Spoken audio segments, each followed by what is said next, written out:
కొద్దిసేపటి కిందటే మాజీ ముఖ్యమంత్రి వైఎస్ఆర్ కాంగ్రెస్ పార్టీ అధ్యక్షుడు వైఎస్ జగన్మోహన్ రెడ్డి అధ్యక్షతన వైఎస్ఆర్ కాంగ్రెస్ పార్టీ విస్తృత స్థాయి సమావేశం ముగిసింది. ఈ సమావేశంలో ప్రధానంగా గ్రామ స్థాయి వరకు పార్టీ నిర్మాణం, అన్నిటికంటే ముఖ్యంగా పార్టీ కార్యకర్తల్ని ఎలా సంరక్షించుకోవాలి, ఏ విధంగా కార్యకర్తల్ని ఆ స్థాయిలో గ్రామ స్థాయిలో పార్టీని బలోపేతం చేయాలి, ముఖ్యంగా కార్యకర్తల్ని నాయకత్వాన్ని ద్వితీయ శ్రేణి నాయకత్వాన్ని వేధించిన వాళ్ళని ఆ మొత్తం డేటాను కూడా డిజిటల్ బుక్ లో రికార్డ్ చేయాలంటూ ఒక డిజిటల్ యాప్ ను కూడా వైఎస్ జగన్మోహన్ రెడ్డి లాంచ్ చేశారు. ఏ నిర్ణయాలు తీసుకున్నారో, ఎలాంటి దిశానిర్దేశం చేశారో మనతో పాటు మాట్లాడేందుకు మాజీ మంత్రి ఆర్కే రోజా ఉన్నారు. మేడం, ఈ సమావేశంలో ప్రధానంగా వైఎస్ జగన్మోహన్ రెడ్డి ఏం డైరెక్షన్ ఇచ్చారు, కార్యకర్తల్ని కాపాడుకోవడం కోసం, సంస్థాగతంగా గ్రామ స్థాయిలో నిర్మాణం జరగడం కోసం ఎలాంటి సందేశాన్ని ఇచ్చారు?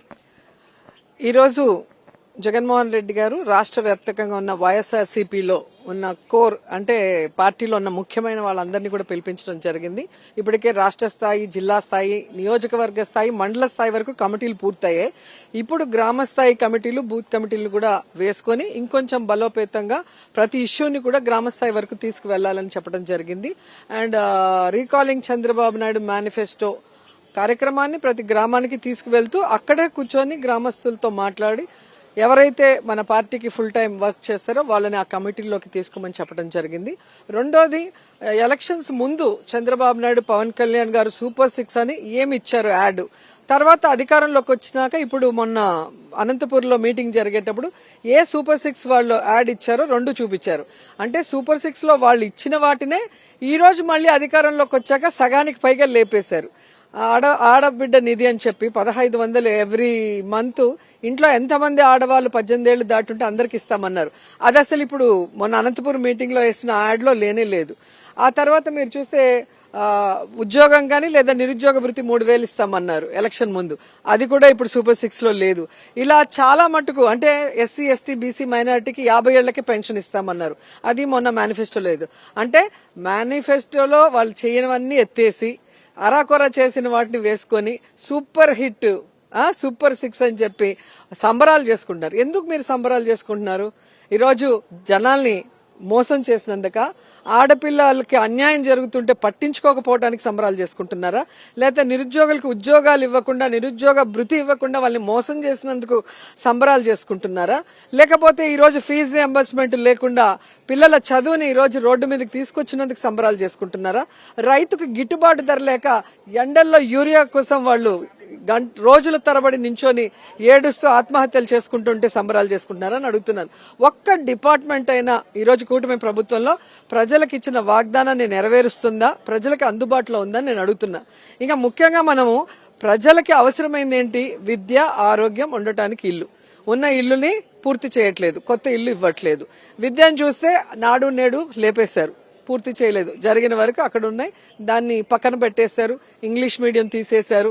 ఈరోజు మన ఏమంటారు ట్యాబ్లు, 8th, 9th క్లాస్ వాళ్ళకి ట్యాబ్స్ తీసేశారు.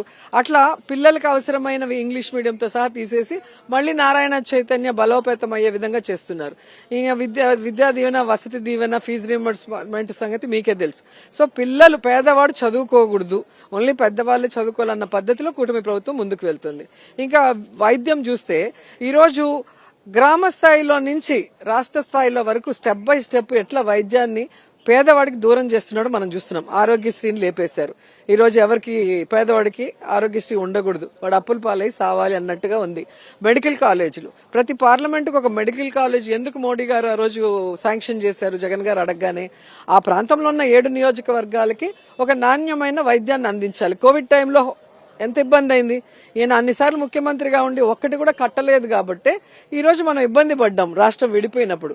సో అది దృష్టిలో పెట్టుకుని భవిష్యత్తులో పేద ప్రజలు ఇబ్బంది పడకూడదని జగన్మోహన్ రెడ్డి గారు 17 మెడికల్ కాలేజీలను ప్రారంభించి 5 పూర్తి చేసి ఎలక్షన్ టైంకి ఇంక 2 కూడా పూర్తి చేసి ఓపెనింగ్ కి రెడీగా పెట్టారు.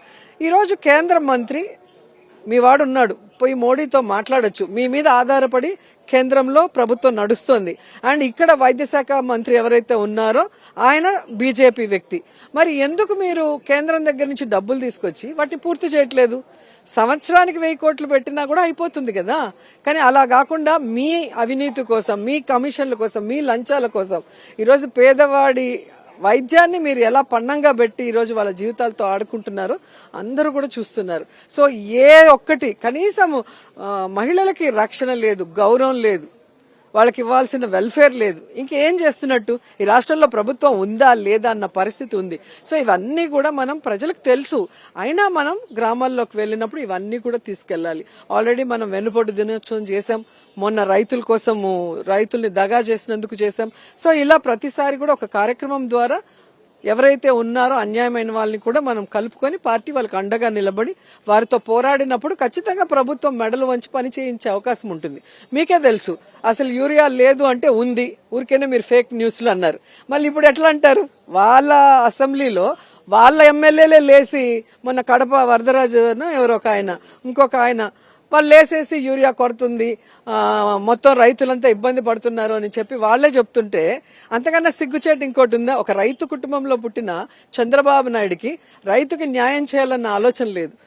మామిడి రైతులు గాని, టమాటా రైతులు గాని, ఉల్లి రైతులు గాని, పసుపు రైతులు గాని, పొగాకు రైతులు ఎవరికన్నా న్యాయం చేశారా? కాబట్టి ఈరోజు అలాంటి ప్రభుత్వాన్ని తొందరగా మనం తరిమి కొట్టాలి.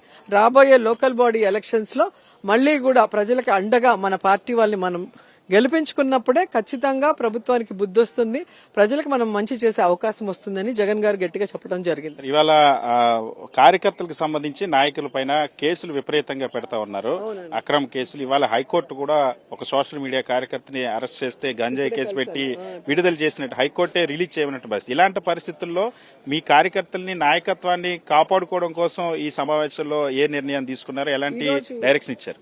డిజిటల్ బుక్ ని ఓపెన్ చేయడం జరిగింది. ఈ డిజిటల్ బుక్ లో ప్రతి నియోజకవర్గం నుంచి ఎవరెవరు ఫేక్ కేసులతో ఇబ్బంది పడుతున్నారు, ఎవరెవరు దాడులకు గురవుతున్నారు, ఎవరెవరి ఆస్తులు కూటమి ప్రభుత్వం వల్ల నష్టపోతున్నాయో అవన్నీ కూడా అప్లోడ్ చేయమని చెప్పడం జరిగింది. సో భవిష్యత్తులో జగన్మోహన్ రెడ్డి గారు ముఖ్యమంత్రి అవ్వటం ఖాయం. అయిన తర్వాత ఈ డిజిటల్ బుక్ లో ఉన్న ఆ తరఫున ఏమంటారు కూటమి నాయకులు ఇబ్బంది పెట్టుంటే వాళ్ళకి, అఫీషియల్స్ ఎవరైనా ఇబ్బంది పెడితే అఫీషియల్స్ ఎక్కడున్నా వాళ్ళని వెతికి పట్టి తీసుకొచ్చి న్యాయస్థానంలో నిలబెట్టి వాళ్ళకి శిక్ష వేయిస్తానని జగన్మోహన్ రెడ్డి గారు ప్రమాణం చేయడం జరిగింది. ఎందుకంటే మనం చూస్తున్నాం, ఇప్పుడే వచ్చున్నారు వాళ్ళు సోషల్ మీడియాలో యాక్టివ్ గా ఉన్నారని చెప్పి వాళ్ళ కార్లో గంజాయి పెట్టి గంజాయి కేసు పెడుతున్నారంటే ఎంత దిగజారిపోయారు పోలీస్ వ్యవస్థ కూడా మనం ఆలోచించాలి. ఎందుకంటే ఈరోజు జగన్మోహన్ రెడ్డి గారిని మమ్మల్ని తిట్టడానికి రెడీ అయ్యి వస్తుంది, కానీ అనిత ఇలాంటివి జరుగుతుంటే ఆమె ఏం చేస్తుంది? ఒక సోషల్ మీడియా కార్యకర్తని నువ్వు ఈ విధంగా చేస్తే మీరు మాట్లాడే, మీ సోషల్ మీడియా మాట్లాడే వల్గర్ మాటలకు గాని, వల్గర్ పోస్టులకి మేము 5 ఏళ్ల అధికారంలో ఉన్నప్పుడు ఒక్కడు కూడా బయట ఉండకూడదు. కాబట్టి అది తెలుసుకోండి. తప్పుడు కేసులు మీరు పెడితే, తప్పుడు ఇది సాంప్రదాయం తీసుకొస్తే రేపు మీరు ఇబ్బంది పడతారన్న విషయం తెలుసుకోండి. మా కార్యకర్తలు దమ్మున్న వాళ్ళు, దమ్మున్న నాయకుడి కింద పనిచేసేవాళ్ళు. సో వాళ్ళు తప్పు చేయలేదు కాబట్టి వాళ్ళు ఎంత దూరమైనా పోరాడతారు, జగనన్న కోసం అండగా నిలబడతారు. సో అలాంటి కార్యకర్తల్ని, నాయకుల్ని కాపాడుకోవాల్సిన బాధ్యత జగనన్నకు ఉంది. కాబట్టి ఈరోజు డిజిటల్ బుక్ ని ఓపెన్ చేయడం జరిగింది. ఈ డిజిటల్ బుక్ లో ఓవర్ యాక్షన్ చేసే అఫీషియల్స్ కి, ఓవర్ యాక్షన్ చేసే కూటమి నాయకులకి అందరికీ కూడా ఉంటుంది. ఖచ్చితంగా వైఎస్ఆర్ కాంగ్రెస్ పార్టీ నిర్మాణాన్ని గ్రామ స్థాయికి తీసుకెళ్లడంతో పాటు కార్యకర్తల్ని సంరక్షించుకోవడం కోసం ప్రధానంగా ఈ రోజు ఒక డిజిటల్ బుక్ ని తీసుకొచ్చారు. వైఎస్ జగన్మోహన్ రెడ్డి ఆవిష్కరించారు. ఎవరైతే అక్రమ కేసులు పెడతారో, ఎవరైతే అధికారులు అయినా సరే, పోలీసులు అయినా సరే, ఆ ప్రజాప్రతినిధులు, లీడర్స్ అయినా సరే, ఖచ్చితంగా వాళ్ళందరికీ కూడా తగిన బుద్ధి చెప్పడం కోసం ఈ బుక్ ని వాళ్ళు ఆవిష్కరించారని చెప్తారు. రాబోయేటువంటి స్థానిక సంస్థల ఎన్నికలకు పార్టీని గ్రామ స్థాయి నుండి సన్నద్దం చేసేందుకు వైఎస్ జగన్మోహన్ రెడ్డి ఈ సమావేశంలో దిశానిర్దేశం చేశారని మాజీ మంత్రి రోజా చెప్తున్నారు.